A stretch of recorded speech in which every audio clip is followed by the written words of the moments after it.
नमस्कार दोस्तों, मैं हूं रामेंद्र सिंह चौहान। आज बात करेंगे देश के 3 मुख्य राज्यों की बात करेंगे। यह मुख्य राज्य हैं यानी प्रांत हैं, स्टेट हैं उत्तर प्रदेश, बिहार और दिल्ली।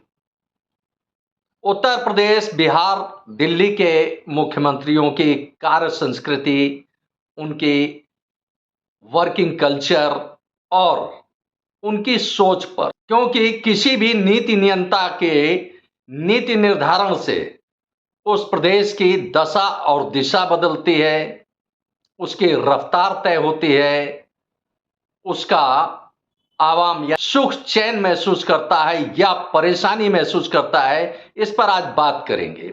उत्तर प्रदेश में लोकसभा की 80 सीटें हैं और इसके ठीक 50% बिहार में 40 सीटें हैं लोकसभा की। उत्तर प्रदेश के मुख्यमंत्री हैं योगी आदित्यनाथ और बिहार के मुख्यमंत्री हैं नीतीश कुमार और दिल्ली के मुख्यमंत्री हैं आम आदमी पार्टी के राष्ट्रीय संयोजक, राष्ट्रीय अध्यक्ष अरविंद केजरीवाल। इन तीनों नेताओं की अपनी वर्किंग कल्चर है और अपना काम करने का अपना अलग अंदाज है। अब इनके शासनकाल में आम आवाम क्या खो रही है, क्या पा रही है, इस पर एक नजर डालते हैं। किसी भी सरकार का आय का मुख्य स्रोत होता है आबकारी यानी शराब का धंधा। अब इन तीनों स्टेट्स में यानी यूपी, बिहार और दिल्ली में शराब बिक्री का और शराब से मिलने वाले राजस्व का और नीति नियंताओं का क्या दृष्टिकोण है, इस पर एक नजर डालते हैं। जनता दल यूनाइटेड यानी जदयू के राष्ट्रीय अध्यक्ष नीतीश कुमार ही बिहार के मुख्यमंत्री हैं और बिहार के मुख्यमंत्री नीतीश कुमार ने अपने इसके पहले के शासनकाल में बिहार में पूर्ण शराबबंदी का ऐलान किया था और शराबबंदी यानी शराब निषेध कर दी बिहार में। अब अगर बिहार के किसी नागरिक को शराब पीना है तो वह किसी अन्य स्टेट में जाए या वह शराब पीना छोड़ दे, क्योंकि वहां शराब पर पाबंदी लगा दी गई, निषेध कर दिया गया। यानी बिहार के मुख्यमंत्री नीतीश कुमार ने शराब यानी आबकारी से मिलने वाले राजस्व को तरजीह नहीं दी, बल्कि बिहार को नशेड़ी होने से बचाया। तो यह तो बात हुई कि बिहार में शराबबंदी लागू करके घर परिवारों में एक तरह से जो कलह होती थी शराब को लेकर, उस पर एक विराम लगाने की कोशिश की। भले ही यह कोशिश नीतीश कुमार की बहुत अधिक सार्थक न रही हो, क्योंकि इससे शराब की स्मगलिंग भी बहुत तेजी से बढ़ी, लेकिन कहीं ना कहीं घर परिवारों में सुख शांति और शराब से होने वाले झगड़ों में कमी आई। अब इसे इतर बात करते हैं दिल्ली की। दिल्ली में सरकार है आम आदमी पार्टी की और आम आदमी पार्टी के राष्ट्रीय संयोजक, राष्ट्रीय अध्यक्ष अरविंद केजरीवाल ही दिल्ली के मुख्यमंत्री हैं। दिल्ली सरकार इन दिनों पूरी तरह से शराब घोटाले में फंसी है। शराब का यह घोटाला यानी दिल्ली की शराब का यह घोटाला करीब 338 करोड़ का बताया जा रहा है। शराब घोटाले में अभी तक दिल्ली के उप मुख्यमंत्री मनीष सिसोदिया, आम आदमी पार्टी के राज्यसभा सदस्य संजय सिंह और उनके एक और मंत्री सत्येंद्र जैन, यह तीनों जेल में हैं। और अरविंद केजरीवाल यानी दिल्ली के मुख्यमंत्री अरविंद केजरीवाल को बराबर लगातार प्रवर्तन निदेशालय यानी ईडी समन भेज रहा है, इसी 338 करोड़ रुपए के कथित शराब घोटाला की जांच पड़ताल के बाबत बुला रहा है कि आइए आपसे बातचीत करनी है, आप हमारे सवालों का जवाब दीजिए। लेकिन अभी तक दिल्ली के मुख्यमंत्री अरविंद केजरीवाल प्रवर्तन निदेशालय के सामने नहीं गए, यानी ईडी के सामने नहीं गए हैं। जाहिर सी बात है कि उनको संदेह है, उनको शक है, उनका विश्वास है कि ईडी के सामने जाते ही 338 करोड़ के शराब घोटाले में उनको गिरफ्तार कर लिया जाएगा। इसलिए नाना प्रकार के कई अनेक प्रकार के, कभी विपश्यना के नाम पर, कभी चुनाव प्रचार के नाम पर, कभी लोकसभा के नाम पर अपना किनारा कर रहे हैं, अपने आप को बचाने की कोशिश करते जा रहे हैं लगातार कि ईडी के सामने ना जाना पड़े। आम आदमी पार्टी की सरकार यानी दिल्ली की सरकार ने आबकारी नीति में बदलाव किया।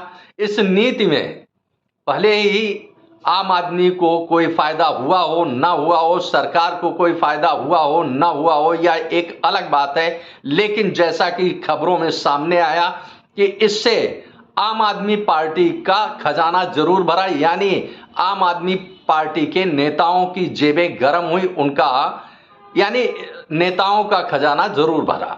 अब इसी पूरे मामले की जांच पड़ताल कर रहा है प्रवर्तन निदेशालय। तो ऐसी है दिल्ली सरकार की यानी आम आदमी पार्टी की वर्किंग कल्चर, उसकी कार्य संस्कृति, उसका दृष्टिकोण। खास यह है कि भ्रष्टाचार का विरोध करने वाली आम आदमी पार्टी खुद भ्रष्टाचार में आकंठ फंसी हुई है, जिसका अब बचाव उसे दिख नहीं रहा है। तो यह तो बात हो गई बिहार की और दिल्ली की। अब आइए बात करते हैं उत्तर प्रदेश की। उत्तर प्रदेश के मुख्यमंत्री हैं योगी आदित्यनाथ।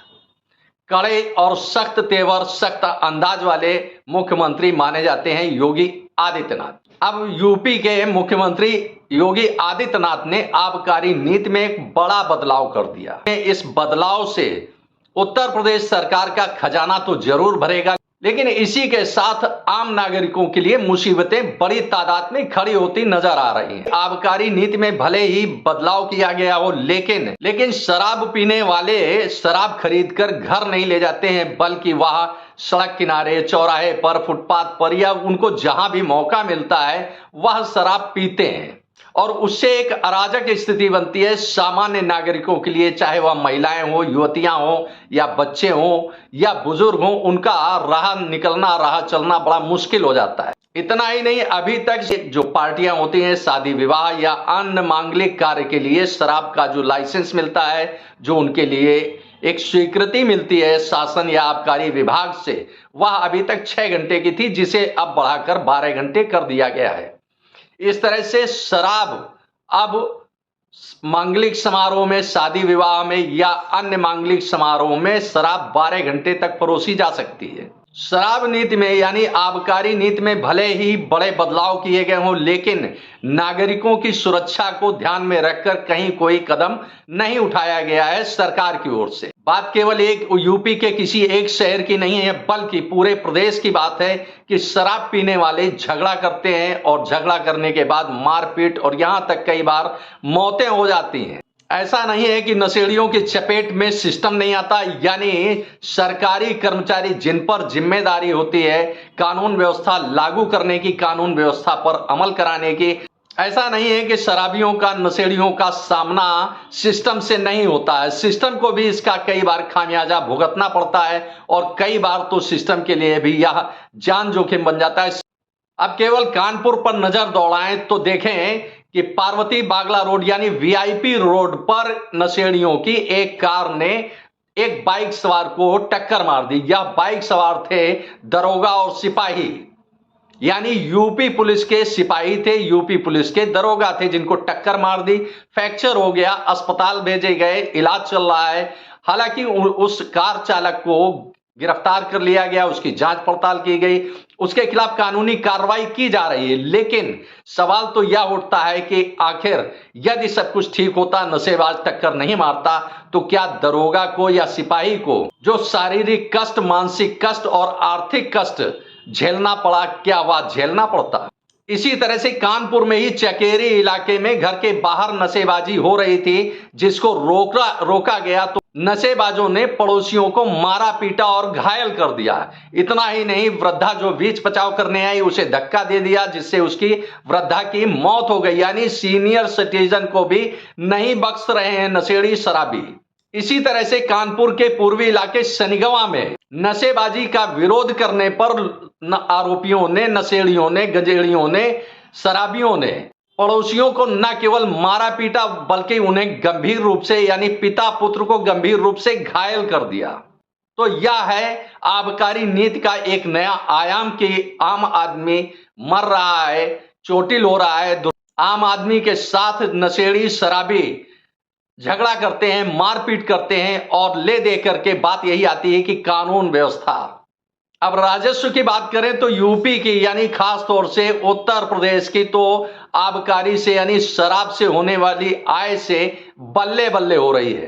30-31 दिसंबर 2023 के रात में दिन में यानी 30-31 दिसंबर को आबकारी ने खूब पैसा कमाया। 700 करोड़ रुपए की उत्तर प्रदेश में नशेड़ी शराब गटक गए, यानी बियर से लेकर शराब तक। 30-31 दिसंबर को 700 करोड़ रुपए की शराबी गटक गए, जबकि सामान्य दिनों में यह 150 करोड़ यानी 150 करोड़ के आसपास यह आंकड़ा होता था कि 150 करोड़ रुपए की शराब यूपी के लोग प्रतिदिन पी जाते हैं। लेकिन 30-31 दिसंबर को यह आंकड़ा 700 करोड़ यानी 7 अरब रुपए पहुंच गया।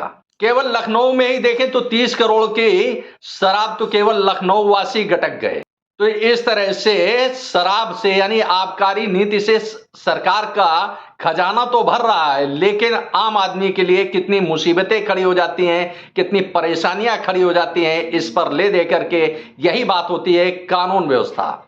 शराब के अड्डों के आसपास चाहे वह स्कूल हो, अस्पताल हो, आम नागरिक हो, आम राहगीर हो, उनका रहना निकलना मुश्किल हो जाता है। ना तो महिलाएं आराम से निकल सकती हैं सुख चैन से, ना बालिकाएं, युवतियां, महिलाएं, पुरुष, बुजुर्ग कोई भी आसानी से उस इलाके से नहीं निकल सकता है, क्योंकि नशे में होने के बाद कोई भी व्यक्ति अपने आप को किसी शहंशाह से, किसी बड़े नौकरशाह से खुद को कम नहीं समझता है।